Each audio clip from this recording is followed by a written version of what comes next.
allergic to cheese, so there should be no cheese on my burger, on my bun, no scrambles of cheese. Now, what if I died? What if I died, guys? What if I died, guys? I don't got no EpiPen.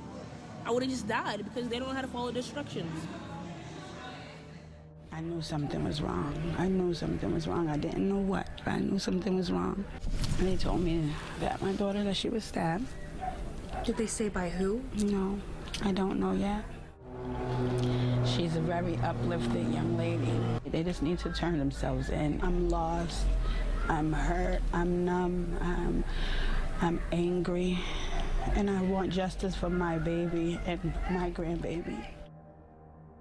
This is 22-year-old Deja Jenkins Minus, a pregnant college student who was stabbed 58 times and killed inside her boyfriend's apartment after he became convinced her unborn child was not his. In the early hours of Thanksgiving morning, November 26, 2021, police were called to an apartment on Llewellyn Street in Lowell, Massachusetts after a frantic welfare check request from Deja's family. When officers entered the apartment, they found Deja dead on the floor of a bedroom, the victim of an extreme and sustained knife attack.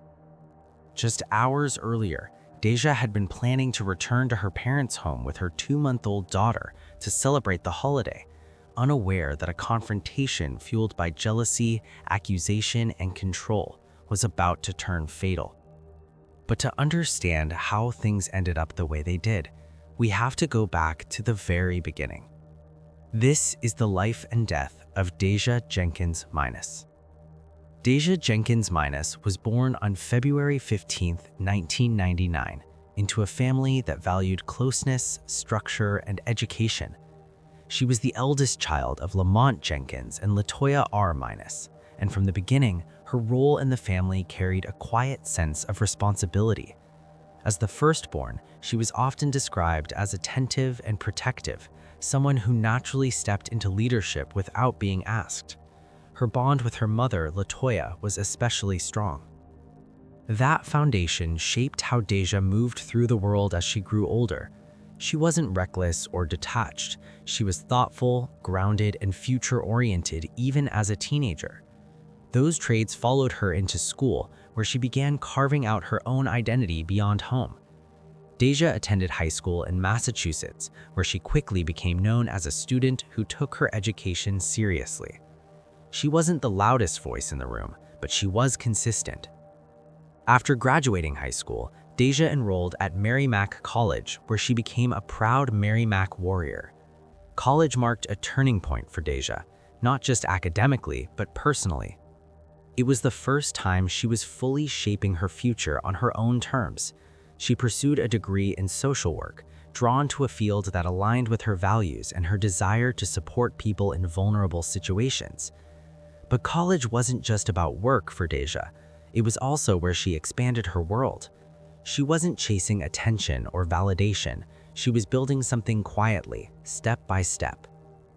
And it was during this period of growth that her personal life began to change in ways she couldn't have predicted.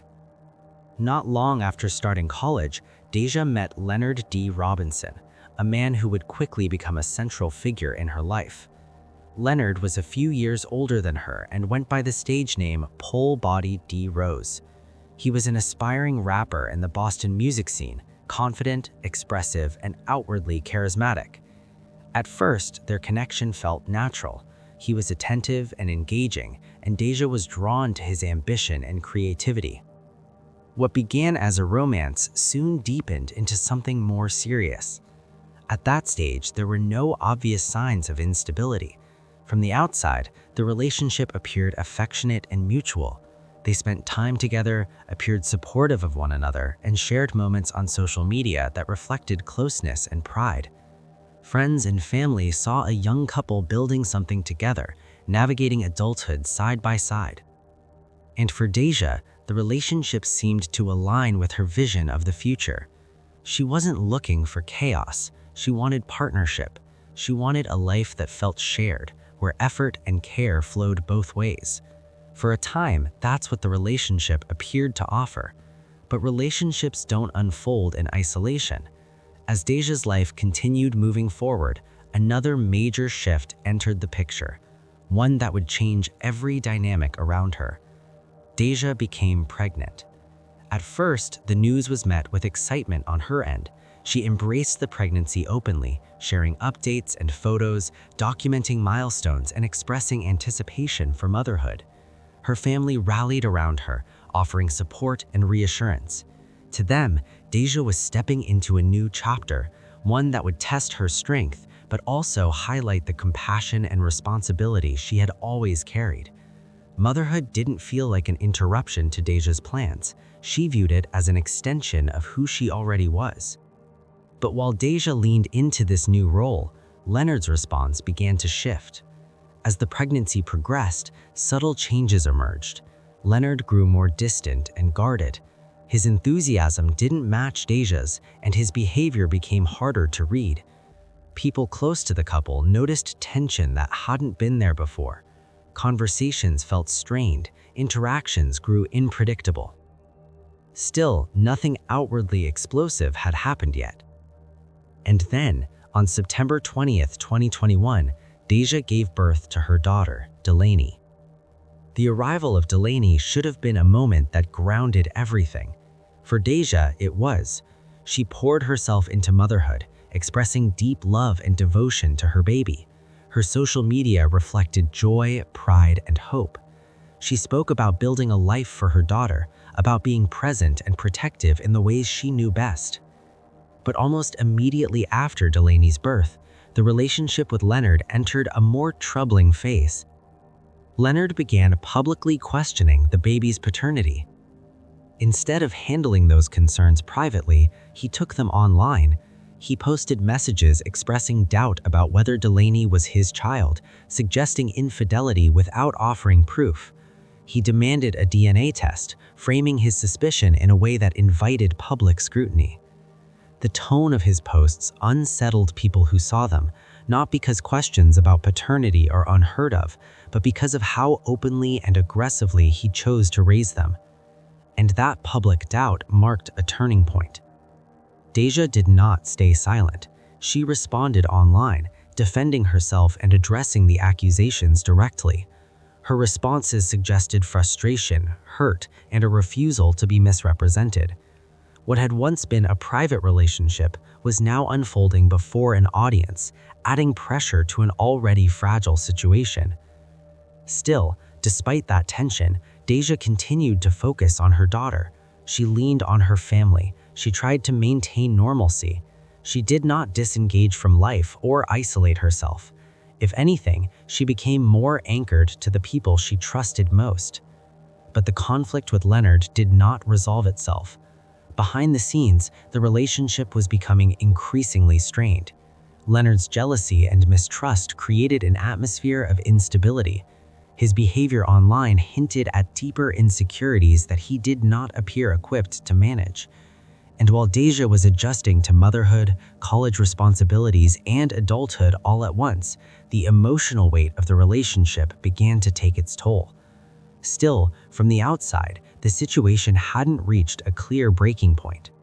And that is often how escalation works.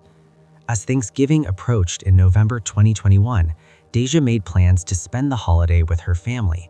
It was meant to be Delaney's first Thanksgiving, a milestone Deja and her mother were looking forward to. On the night before the holiday, Deja visited her parents' home with her daughter. Leonard did not accompany her, which did not come as a shock given the strain between them. Deja told her family she would return briefly to Lowell that evening to take care of a few things and then come back the next morning. At the time, there was no reason to believe that plan wouldn't happen.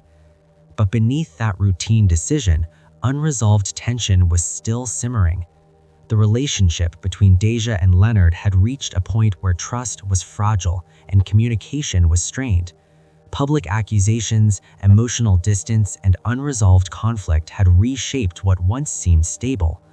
And while Deja was still moving forward, still planning, still showing up, the foundation beneath her relationship was no longer steady. As Thanksgiving morning approached in November 2021, the tension that had been building quietly finally reached a breaking point. In the early hours of November 26, 2021, Deja was inside the apartment on Llewellyn Street in Lowell, Massachusetts, the same place her phone location had pointed to the night before. What happened inside that home was not witnessed by neighbors or captured on video, but the aftermath would leave no doubt about the violence that unfolded behind closed doors. The district attorney is now investigating an apparent homicide in Lowell. Police say they were called to Llewellyn Street for a well-being check this morning just before 11. That's where they found a woman in her 20s dead with signs of apparent trauma. The woman's identity has not yet been released, and police are now searching for whoever's responsible. At some point during the night, an argument erupted between Deja and Leonard Robinson. Investigators later determined that the dispute centered around Leonard's ongoing accusations about the paternity of their newborn child. What had started weeks earlier as online suspicion escalated into a direct confrontation, one that Deja could not walk away from. And this is where the situation turned irreversible. Inside the apartment, Deja was attacked with a knife. The assault was brutal and sustained, leaving injuries across much of her body. There were wounds on her hands as well, clear signs that she fought back and tried to protect herself. She resisted. She did not give up. But the violence went further. At some point during the attack, her neck was broken. That injury would later be identified as what ultimately ended her life. The force involved showed that this was not a sudden outburst or a single moment of rage. The attack continued, escalating until it became fatal. When it was over, Deja was left on the floor near a deflated air mattress. The apartment fell quiet again, but the harm had already been done. What made the situation even more disturbing was that all of this happened while Deja's 2-month-old daughter was still inside the apartment. But at that point, no one outside those walls knew what had happened to Deja. As Thanksgiving morning progressed and Deja failed to return home as planned, her family's concern escalated into panic. Repeated phone calls went unanswered. Messages were left unread. This was completely out of character for Deja, especially on a holiday. That concern turned urgent when Find My iPhone showed Deja's phone still located at Leonard Robinson's apartment in Lowell. And that discovery changed everything.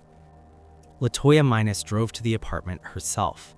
The unit was dark, locked, silent. Neighbors later told her they had seen Deja enter the apartment, but no one had seen her leave. With no response at the door and no way to reach her daughter, Latoya made the call no parent ever wants to make. She contacted police and requested a welfare check. By the time officers arrived at the apartment that morning, the fear everyone had been carrying was already close to the surface. Around 10:45 a.m., officers from the Lowell Police Department reached Leonard Robinson's apartment on Llewellyn Street to conduct a welfare check. They had not yet gone inside when events took an unexpected turn. Before police could force entry, a relative of Robinson's, driven by urgency and fear, climbed through a window to search the apartment from the inside. What they found behind a locked door stopped everything. Inside one of the rooms, Deja Jenkins Minus was lying motionless on the floor near a deflated air mattress. The scene made it immediately clear that something horrific had taken place. Emergency responders confirmed that Deja was dead, and the details that followed were devastating. Investigators quickly determined that Deja had suffered an extreme and sustained attack. She had been stabbed 58 times, and her neck was broken. The medical examiner later confirmed that the fracture to her neck was the fatal injury. Cuts on her hands showed defensive wounds, indicating that Deja had fought back. She had tried to protect herself. She had tried to survive. But she was overpowered inside that room. As family members struggled to process what they had just seen, one update offered a brief moment of relief amid the devastation. Deja's 2-month-old daughter was found alive and unharmed. What remained deeply unsettling, however, was where the baby was located. That same day, the infant was discovered back at LaToya Minus's home in Boston, miles away from the Lowell apartment. How she was transported there, by whom, and at what point after Deja's death were questions investigators did not immediately answer publicly. But the investigation did not slow down. On the morning of Saturday, November 27, 2021, police returned to the apartment with a search warrant. This time, the focus was on gathering every possible piece of physical evidence that could explain what had happened inside those walls. As officers combed through the residence, they recovered multiple items of interest. Among them was a knife consistent with the type of weapon believed to have been used in the attack. While forensic testing was still pending, the discovery added significant weight to the case and raised new questions about how long the violence lasted and what led up to it. As news of Deja's death spread, shock moved quickly through the community. Friends, neighbors, and classmates struggled to understand how a young mother, just weeks into caring for her newborn, could be taken so violently. Dozens of people gathered outside of the victim's home here in Mattapan, lighting candles, comforting her mother, a 22-year-old woman, a new mother, taken far too soon, the pain too difficult to put into words. Hugs turned into uncontrollable sobs at a candlelight vigil near the Morton Street housing development. Relatives of Deja Jenkins Minus identified the 22-year-old as the woman brutally murdered in Lowell Friday. Her body, the Middlesex District Attorney says, was found inside a home with multiple stab wounds. Loved ones showed up by the dozens, blocking off a portion of Wood Bowl Avenue to mourn, not only for Jenkins Minus, but for her 2-month-old daughter, now without a mother. Investigators say her killing wasn't random. The crowd here in Mattapan praying for an arrest. Police in Lowell still looking for the suspect. Now relatives tell us that Jenkins Minus does leave behind a 2-month-old daughter. They're rallying, doing everything they can to come up with donations to help this family get through the winter. The timing made it even harder to grasp. Deja had disappeared on Thanksgiving Day, a holiday meant for family and connection. Instead, it marked the moment she vanished. At that point, police had not publicly named a suspect. But behind the scenes, investigators were beginning to uncover a clearer picture, one that did not come from the crime scene alone. As detectives expanded their work, they turned to social media. At first glance, Deja's online presence reflected hope and joy. Her final Facebook post, shared just one day before her death, spoke lovingly about her daughter and the future she imagined for them together. The post captured a young woman embracing motherhood and looking ahead with optimism. But as investigators looked deeper, the contrast became impossible to ignore. Other posts and interactions revealed tension beneath the surface. Messages between Deja and Leonard Robinson pointed to emotional strain, arguments, and unresolved conflict. Public exchanges suggested that the relationship had become unstable, marked by mistrust and pressure. Slowly, Leonard began to stand out. Detectives noticed troubling patterns in his online activity, including posts questioning the paternity of Deja's baby. Many of those posts were deleted before police could fully preserve them, leaving behind fragments that still hinted at growing hostility. As investigators followed that digital trail, the evidence narrowed. Leonard Robinson had been with Deja at the apartment in the hours before her death. The weapon recovered during the search matched the injuries she sustained, and no evidence pointed to anyone else being inside the apartment. By then, the focus was clear. With mounting evidence in hand, police obtained an arrest warrant. On Monday, November 29, 2021, Leonard Robinson was located in Boston, Massachusetts.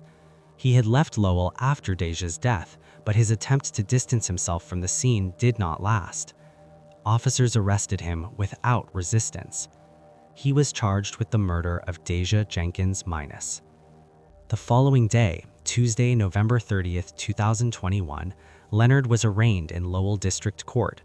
Prosecutors Tom Brandt and Caitlin Gem presented the case, outlining the brutality of the attack and the evidence tying Leonard to the crime.